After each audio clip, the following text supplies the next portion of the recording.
Hello friends, सर्वात आधी तुम्हाला चैत्र नवरात्रीच्या खूप खूप शुभेच्छा. बघा बाकीने मला कसा टीका लावला तेच मी तुम्हाला दाखवत होते. आणि नवरात्र असल्यामुळे मी पूर्ण मंदिराची साफसफाई केली.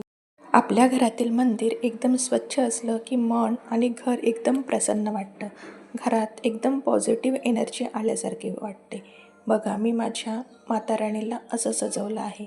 आवडली का तुम्हाला माझी माताराणी? माताराणी तुमच्या मनातील सर्व इच्छा पूर्ण करो. बघा दोन साईडला 2 दिवे मला लावलेले खूप आवडतात. त्यामुळे कोणताही सण असो, कार्यक्रम असो, दिवस असो, मी असेच 2 दिवे लावत असते. इकडे आमच्या घरातील छोटे गणेशजी जे नेहमी घरात असतात.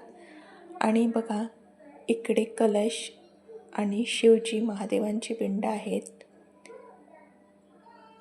आणि हे आमच्या घरातील पूर्ण देव. आणि हा पाळणा मी लग्नात घेतलेला होता. माझ्या लग्नात माझ्या आईने हा पाळणा आणि हा कृष्ण दिला होता. कसा वाटतो आहे ते पण सांगा. एखाद्या दिवशी मी पूर्ण मंदिराचाच व्हिडिओ बनवील. त्यामध्ये तुम्हाला मंदिर पूर्णपणे दिसेल. आता तुम्ही फक्त मंदिराचा थोडक्यात असा लुक बघून घ्याल. व्हिडिओला लाईक, शेअर आणि सबस्क्राईब करा. Bye bye.